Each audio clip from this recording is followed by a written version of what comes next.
Енді үшінші вариант үшін біз клетка дәптерді ортасын жыртамыз. И бізге клей керек.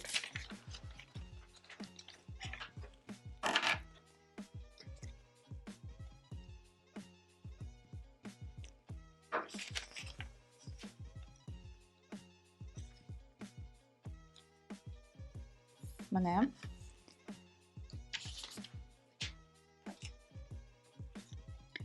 Енді мына бұрыш, қараңызшы, мына бұрыштан мен 6-да 5 сантиметр өлшеп белгіледім.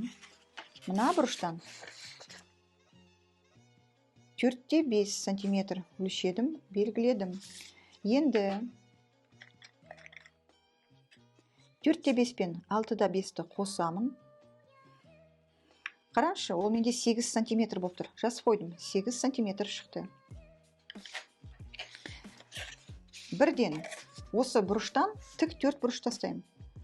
Мына қараңыз, мына линейканың сызықтары сәйкес келді. Келу керек мына қызыл түспен.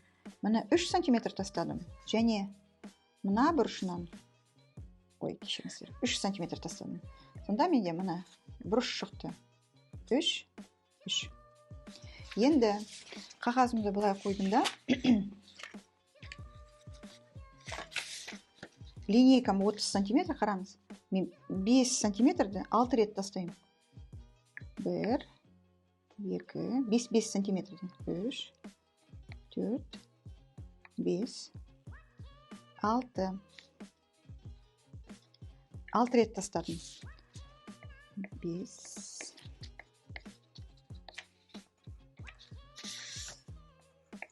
Соңғы 5-тен 11 сантиметр тастаймын. Енді қараңыз. Әр тастаған саннан солға қарай мен тастаймын. Бірінші 4 сантиметр.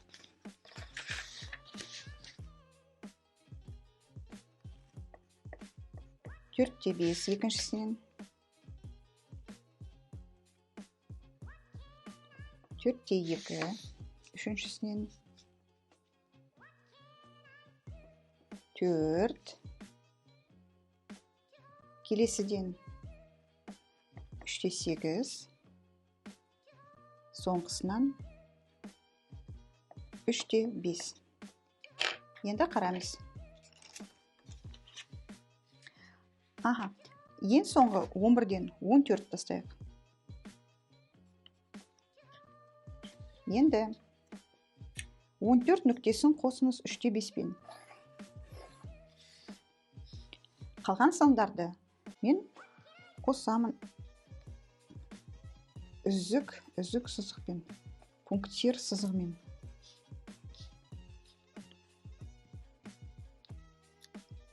Соңғы 3-ке қостым да, тікпен қосып едім. Енді осыны ликалдауға болады. Міне. Енді қараңыз. 8 сантиметр біз өлшеп қойдық. Осы сызықтан қайтадан мен 8. Мына 4-те 5-тің бойынан мен 8-ді соңғы рет тастайын. Мына қосып қойдым. Қалғанын мына 4-те 5 деңгейінің бойында мынау тұрған 14-ке қосып жерем. Болды.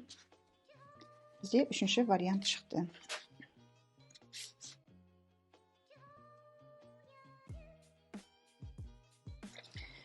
Үшінші вариант мына ортада, сіз әрі қарай қоса беруіңізге болады. Мынадай 3-ші вариант.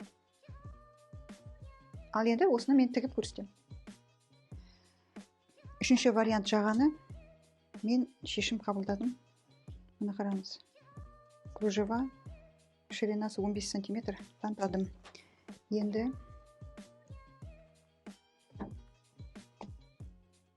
кружеваны 2 қабаттап қоямын.